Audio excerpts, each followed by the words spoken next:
Ellos parecían ser una familia respetable y tranquila, pero la realidad es que eran unos completos monstruos, pues se dedicaban a capturar a sus propios amigos y conocidos para después pedir mucho dinero por sus rescates. Pero lo más siniestro de todo esto es que aunque les dieran lo que pedían, los terminaban enviando al otro mundo de maneras bastante macabras. ¿Cómo fue que todo este terrible caso sucedió por tantos años y que nadie, absolutamente nadie sospechara de ellos? Quédate, que yo te platico la historia completa. Los Puccio vivían en una tranquila casa del barrio de San Isidro, en las afueras de Buenos Aires, un área conocida por ser un barrio acomodado. La familia era considerada normal y respetable dentro de su entorno social. La familia Puccio estaba compuesta por Arquímedes Puccio, quien era el patriarca de la familia y quien desempeñaba un papel central en los casos. Era un hombre respetado que había trabajado como contador, empresario y exfuncionario del servicio de inteligencia durante la dictadura militar de Argentina entre 1976 y 1983. Epifanía Calvo de Puccio, la esposa de Arquímedes, quien aunque fue parte de la familia, pero su nivel de conocimiento o participación en los casos sigue siendo un tema debatido. Alejandro Puccio era el hijo mayor, quien era un talentoso jugador de rugby, integrante del equipo argentino de rugby Los Pumas y aparentemente una persona de prestigio en toda su comunidad. También estaba otro de los hijos llamado Daniel Maguila Puccio, quien también estaba involucrado en todo el horror. Además de otros hijos e hijas que no participaron activamente en los crímenes, aunque vivían en la misma casa. Durante la primera mitad de los años 80, la familia Puccio se dedicó a capturar personas adineradas para pedir rescates millonarios. Sin embargo, lo más estremecedor es que incluso después de que las familias pagaban el rescate, los capturados eran enviados al otro mundo. Pero ya sé que para este punto te estarás preguntando cómo es que operaban, cómo es que hacían todo esto para llevar a cabo sus planes tan malévolos. Ahora te lo platico. El modus operandi del clan Puccio era extremadamente macabro. Capturaban a personas ricas del círculo social en el que se movían y las mantenían cautivas en la casa familiar, específicamente en el sótano. El sótano de la casa estaba insonorizado para evitar que los gritos fueran escuchados. Uno de los aspectos más inquietantes del caso es que las personas no eran al azar, sino individuos seleccionados cuidadosamente dentro del círculo social y empresarial de los Puccio. Sí, ¿a qué me refiero? Que muchas de estas personas eran muy cercanas a esta familia y por ende eran los principales seleccionados o seleccionadas para precisamente ser capturados. Arquímedes tenía una red de contactos de su tiempo trabajando en el servicio de inteligencia argentino y en otras áreas empresariales, lo que le permitía conocer de cerca a empresarios ricos, amigos de la familia y personas con grandes fortunas. Además, Alejandro Puccio, el hijo mayor, era un jugador de rugby destacado y muy conocido en los círculos de la alta sociedad. Esto facilitaba aún más la identificación de posibles víctimas, ya que la familia Puccio tenía acceso directo a personas acaudaladas que difícilmente sospecharían de ellos. Pero después de la selección que hacían, lo que venía después era cuidadosamente planeado por casi todos los miembros de aquella familia. Arquímedes, con su experiencia en inteligencia, supervisaba la logística. Tenían un grupo de colaboradores que les ayudaban, en algunos casos exmilitares y expolicías, quienes proporcionaban conocimientos sobre vigilancia y tácticas de captura. La familia Puccio se aseguraba de conocer bien las rutinas, dónde trabajaban, a qué hora salían de sus casas o a dónde solían ir. De esta forma podían identificar el momento ideal para realizar el acto con el menor riesgo posible de ser detectados. Una vez seleccionada la persona, el acto se ejecutaba de manera rápida y eficiente. En algunos casos usaban vehículos para interceptar a la persona en movimiento o simplemente la abordaban cerca de su residencia. En el caso de Emilio Nahum, por ejemplo, este fue interceptado en su coche y enviado al otro mundo al resistirse. En los casos en los que las personas no se resistían, eran trasladadas a la casa de los Puccio. Sí, aquella casa en San Isidro, un barrio residencial y tranquilo de Buenos Aires. Esto añadía un nivel de perversidad al modus operandi, ya que las personas eran llevadas a un lugar que desde afuera parecía una residencia familiar normal, donde vivían varias personas, pero la realidad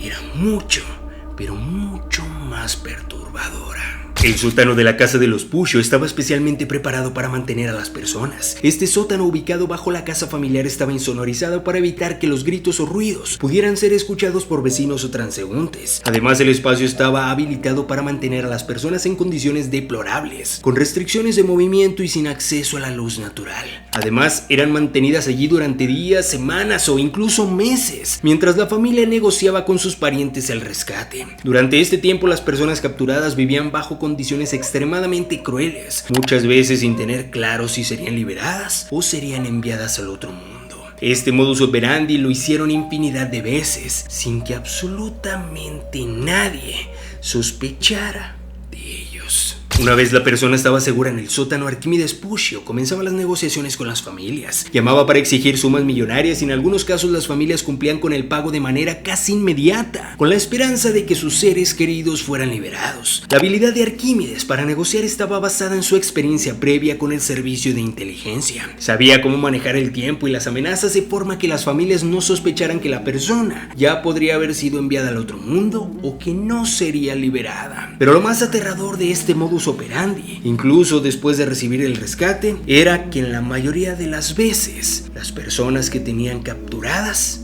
simplemente eran enviadas al otro mundo después de recibir una gran suma de dinero.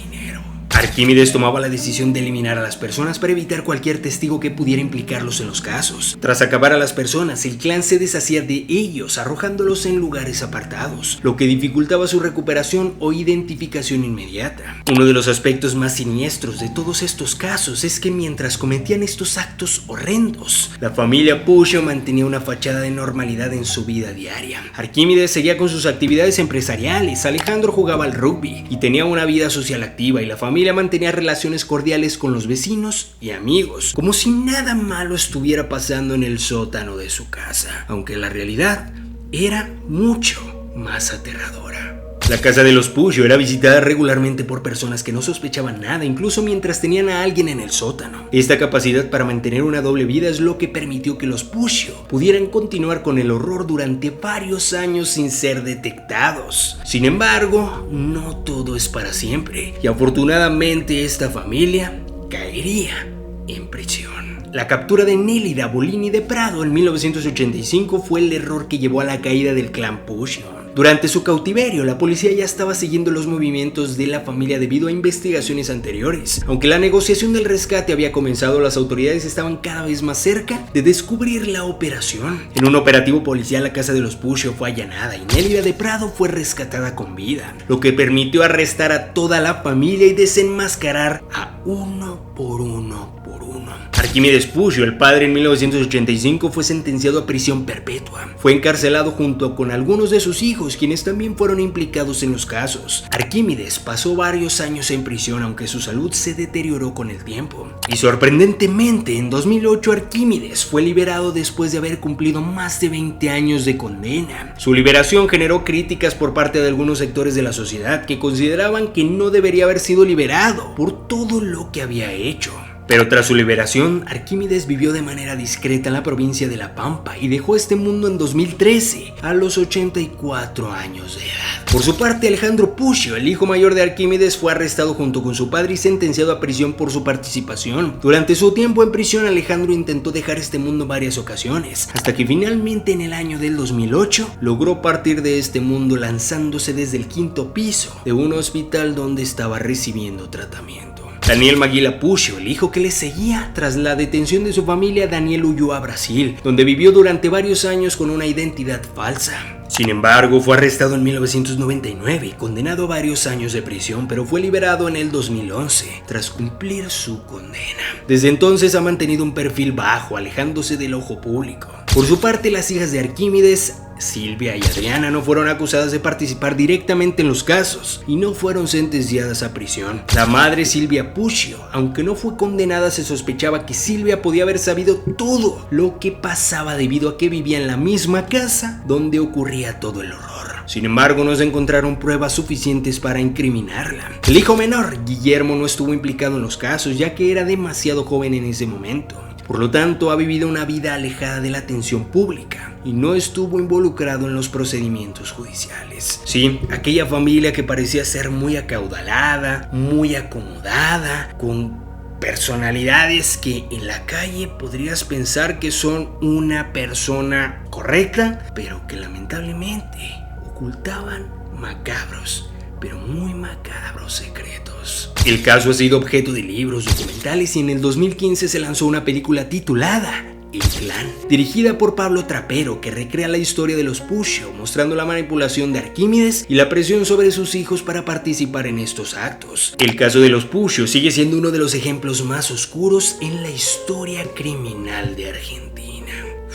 Sí, familia, ahora sí que aplica muy parecido el dicho que dice: caras vemos, corazones no sabemos. Yo lo voy a modificar un poco y diría: caras vemos, intenciones no sabemos. Y es que sí, familia, muchas veces creemos que una persona solamente con ver su apariencia podríamos hacernos un sinfín de juicios, pero que la realidad podría ser demasiado distinta. Y es precisamente lo que ocurrió en este caso. Una familia que parecía ser acomodada, de dinero, en buen estado económico y social, pero que por otro lado, de verdad que ocultaban algo verdaderamente aterrador. Me gustaría saber qué es lo que tú crees, qué es lo que tú piensas acerca de este caso. Por favor, coméntalo aquí debajo y no olvides compartir este video con todos tus amigos, familiares y conocidos, para que se enteren de lo que ocurre alrededor de todo el mundo. Te invito a que me sigas en todas mis redes sociales que te dejo aquí en pantalla: Facebook, TikTok, Instagram y YouTube. Te recuerdo que subo videos todos los días a las 8, 8:30 o 9 de la noche, con casos e historias completamente nuevas que seguramente no conocías. También a las 10 de la mañana y a las 3 de la tarde les subo casos e historias que probablemente ya subí tiempo antes, pero que si tú eres nuevo o nueva en la página, seguramente no conocías, para que te quedes muy pendiente. Te invito también a que me sigas en mi otra página de Facebook, esta que estás viendo en pantalla. Se llama Soy Kevin Barranco y por allá estoy estrenando un nuevo formato de videos, donde les relato películas, documentales, cortometrajes, series, entre muchas otras cosas que seguramente te pueden interesar. También a la comunidad de TikTok los invito a que me sigan allá en mi otra cuenta de TikTok, esta que estás viendo en pantalla. Se llama Soy Kevin Barranco y por allá se va a estar estrenando este nuevo formato. También te invito a que me sigas en Spotify, por allá se están subiendo todos estos episodios en formato de audio, para que si tú vas de camino a la escuela, al trabajo, a la casa, o si simplemente estás en casa y quieres escuchar algo mientras realizas alguna otra actividad, puedes escucharme por Spotify. Sí, este que estás viendo en pantalla, así me encuentras, Kevin Barranco, es muy fácil de encontrarme. Y si puedes, déjame una calificación para que de esta forma el algoritmo nos ayude y sigamos llegando a muchas más personas. Ahora sí, sin más que decirles, familia, yo soy Kevin Barranco y recuerden, agudiza tus sentidos, ponte en alerta, que el terror del mundo está siendo descubierto. Nos vemos muy pronto en otro video, familia. Ahora sí, ¡vámonos!